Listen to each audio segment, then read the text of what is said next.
Hello guys, so welcome back to my channel, and this is gonna be the most exciting video in the channel so far or yet, because we're gonna be setting up the Gallon tank. So if you see my video, I've been waiting for this day to set up this tank, to aquascape it, and it's my first time actually like aquascaping. You know, I had an attempt in this 15-gallon tank, but I guess it's like, I don't know, it's just full of plants. I just put some plants in it, and I'm gonna show you in a while. So basically, I'm so excited, and this is a new, I think a new format for the video. I'm like, this is my first time recording myself talking, and I'm wearing a hat inside the house because my hair is kind of long and it gets on my face. So yeah, I'm gonna show you the step-by-step process I'm gonna do setting up or aquascaping this Gallon tank, and I'm gonna show you the plants right here. So here are the plants. So I ordered some plants from the online shop Shopee, and I got some Amazon swords from that shop. This kind of Anubias, I don't know what you call it, but it's another variant. It's kind of different from this Anubias nana. I have an Anubias nana here too. As you can see, the leaves are like more, I guess, rounder. No, actually they're pretty similar, but this one has like a different, it's kind of rough on the edges, I think. I don't know, man, but this is a different type. This is not a nana, and this one is an Anubias nana, the more common one. So I got those, this Amazon sword, this kind of Anubias from the online shop, and I forgot, I also ordered some dwarf Sagittaria, which is outside. I can't show you. And then from the Facebook Marketplace, I ordered these small Anubias. This is a Anubias Japan Petite and some Bucephalandra, and this, the seller gave me these for free. So he gave me 3 nanas. Wait, where's the other one? Okay, it's just around there somewhere, but he gave me free nanas, Anubias nana. And I also got this from him. This is Java ferns, and it's pretty cheap. I'm very happy I actually found that guy, because he sold this for me for 50 pesos each, which is less than $1.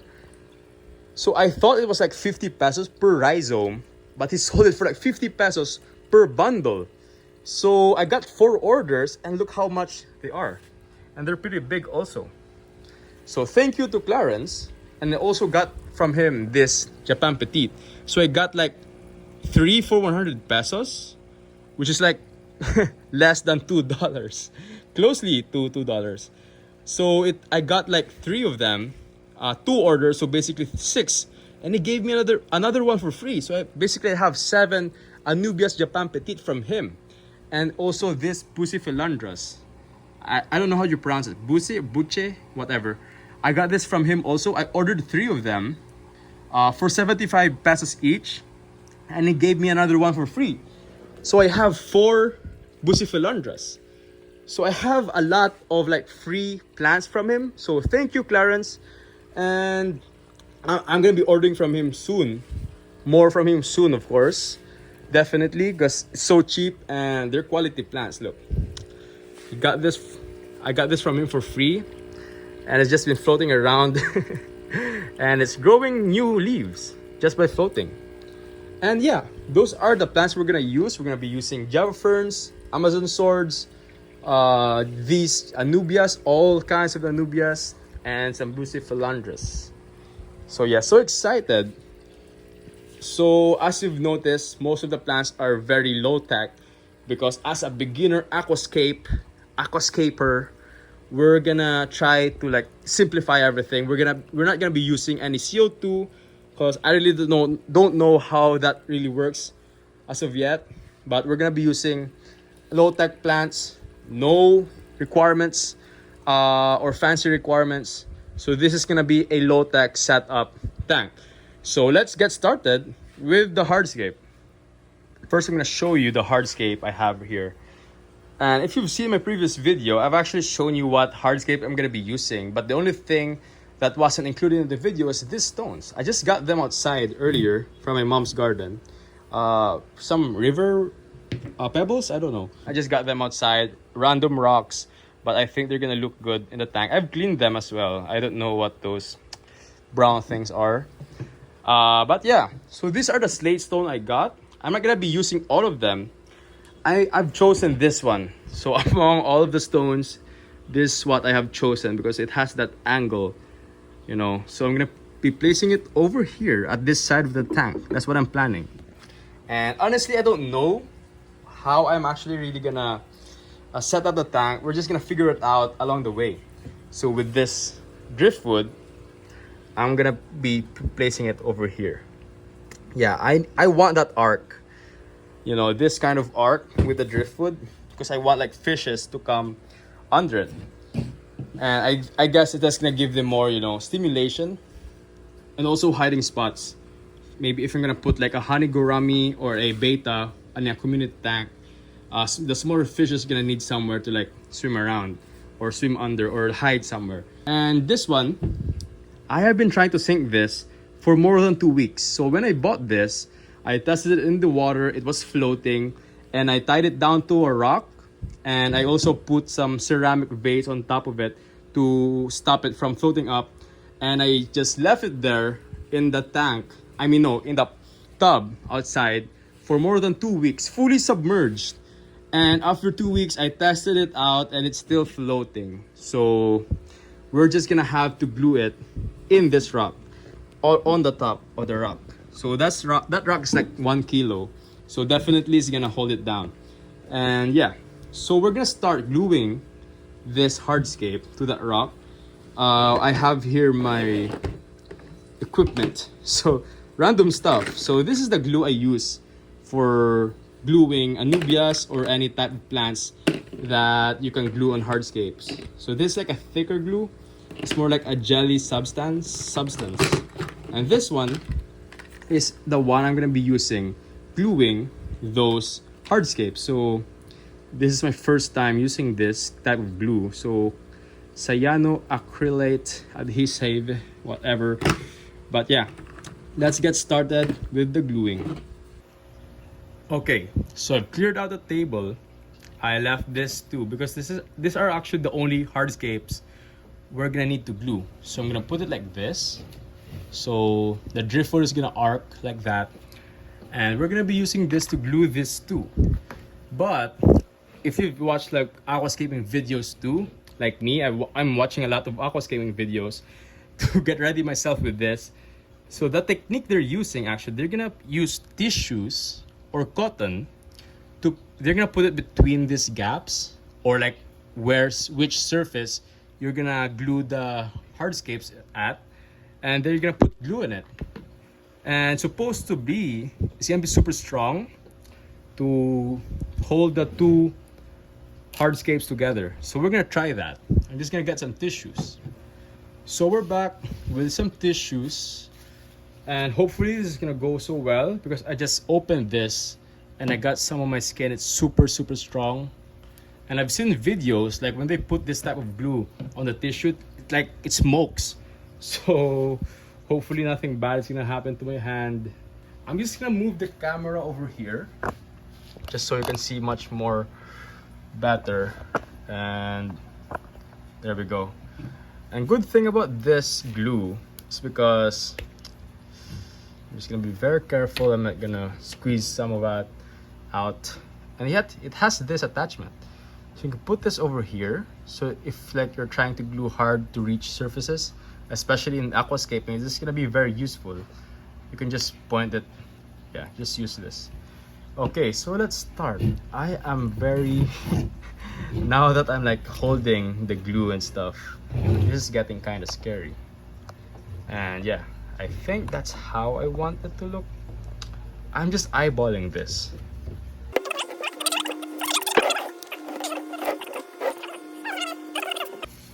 Okay, so I'm gonna be putting some of it here.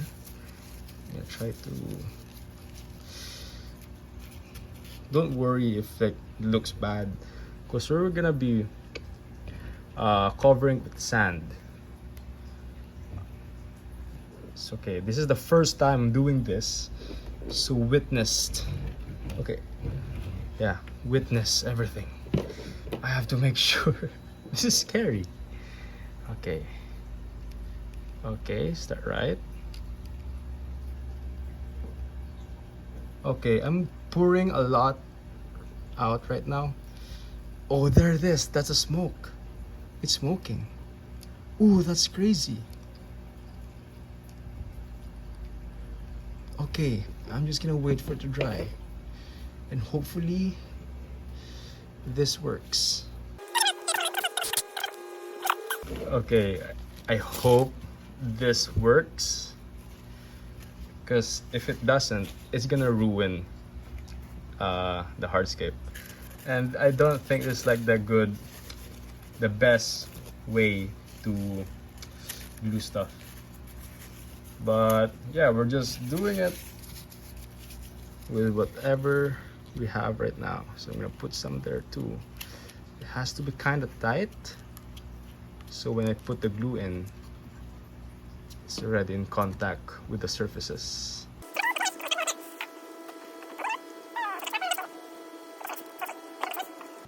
Is it? I think the other one is dry. Oh, there we go. The other one dried already. Oh, that looks really good. And yeah, I didn't ruin it. It's perfect. So we're just gonna let that dry. And I'm gonna add another one over here. So yeah, let's do that.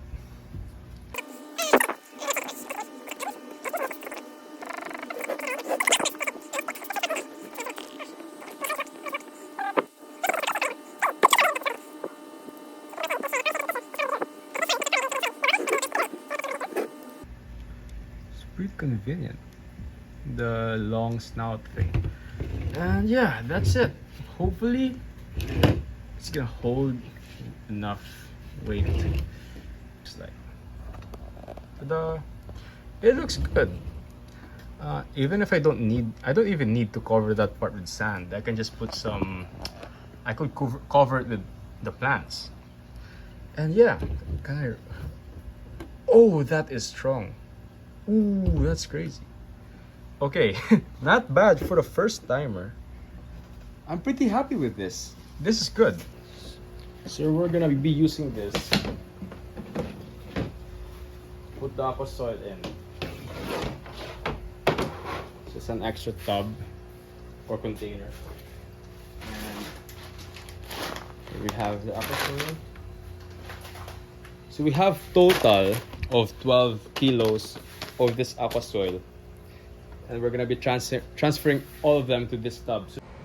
So I didn't really transfer all of the aqua soil into this container. I didn't pour all of them in.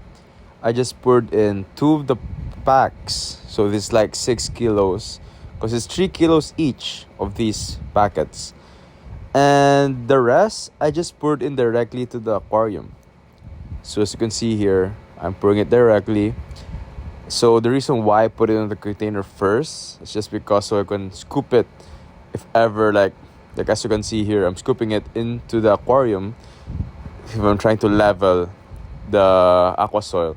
Because I'm actually trying to get like at least 1 inch of the lowest part of the aqua soil. So of course, as I've seen in the videos I've been watching about aquascaping, to give the aquarium more depth, you make the background, or at least the back part of the aqua soil, more higher than the front.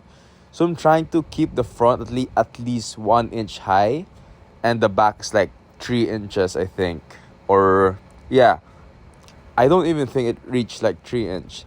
So here I am, I'm like trying to find, the balance or whatever it is. I'm just trying to see how the rocks would look like.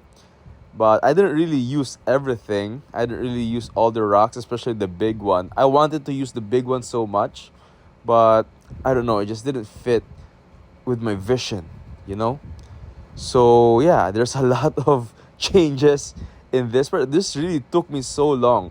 I keep on running back and forth just to see if it looks good in the front. But yeah, this is the final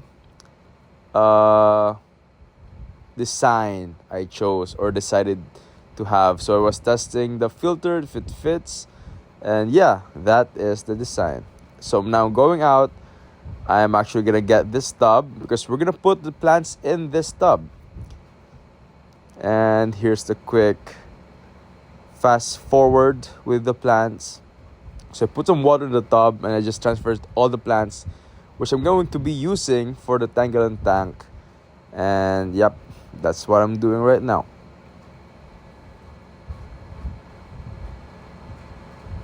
Okay, so now we have the plants in this tub. And I'm actually gonna scrape off some algae because some of them has grown some algae on the leaves. Okay, so I'm just gonna start talking about what I'm doing in these parts. So after cleaning off the algae from the plants, I'm like damping the water. I'm damping the soil with water just so it's gonna get more heavier and it can hold on to the plants better. So I started with the Amazon sword since it's gonna be the background plant mainly. It's gonna grow very large. So I also used root tabs, and these are like cheap root tabs.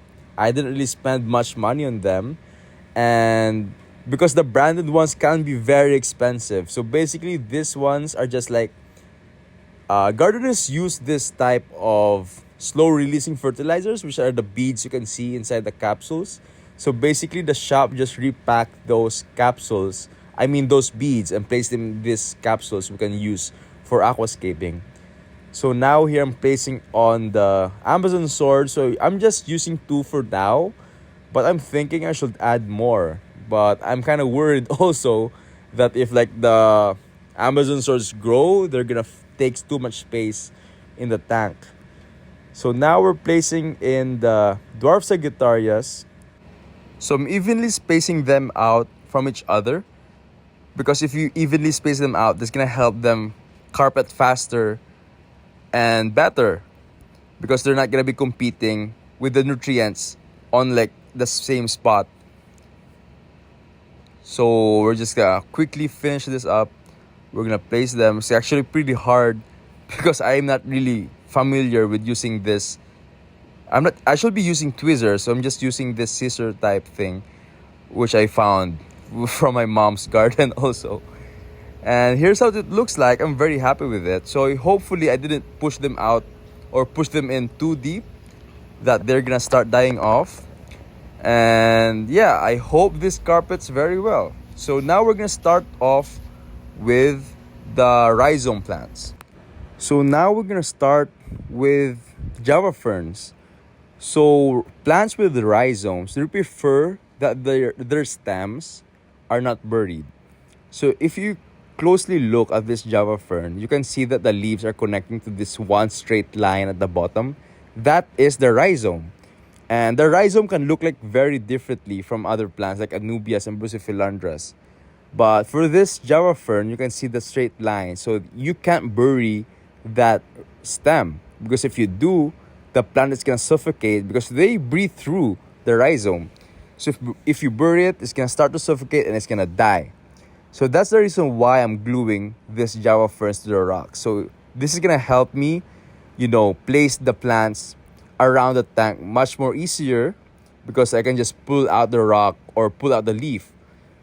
But it's also gonna help me avoid getting the Java fern buried over time, especially if I start placing fishes in the tank already. Like let's say Corridoras, they're bottom dwellers and they move around a lot.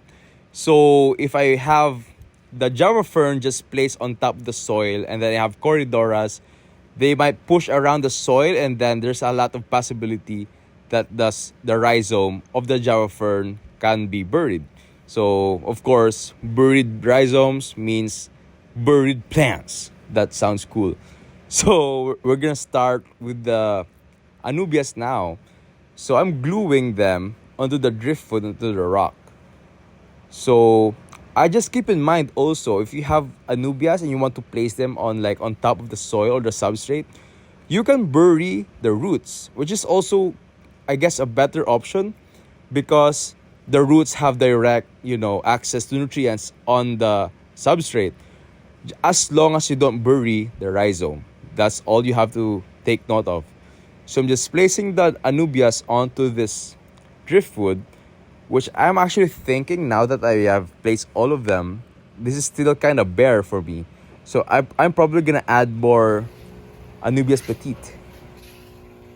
Okay guys, so unfortunately my phone ran out of battery while I was recording, and I just realized too late. It was too late. I wasn't able to charge it. But here it is. This is the final product. So I just basically just missed out on how I, glued in the Anubias, the larger Anubias, this ones, and when I placed the water in. So those are the Bucephalandras, and as you can see, those are the Amazon swords at the back, the Java ferns, and yeah, this is not the final setup for me. I'm probably gonna move around the Java ferns, and conveniently, because they're stuck on the stone, I can just pluck out the stone and move them around very easily. So yeah, that is the final aquascaping setup. So I really had fun making this. I'm very happy with how it turned out, but like I said earlier, I still feel like the driftwood with the Anubias is still kind of bare. So I'm probably gonna get more Anubias Petite from the FB guy, and I'm just gonna stick them to the driftwood. So yeah, thank you for watching, and thank you for being very patient with this video, because I mean, for me, I was very excited to start with this aquascaping project. And at least finally we've done it, and I've brought you with me throughout the process, the creative process. So thank you for joining me in this video. Thank you for watching, and I really appreciate your support, and I hope you enjoyed this video. So I'm probably gonna make more adjustment to this tank, and I'm just gonna make more videos on that. So thank you, and I hope you enjoyed this. And the next time we're just gonna start putting fishes in this, and I'm gonna update with you guys soon. So thank you, and see you on the next video.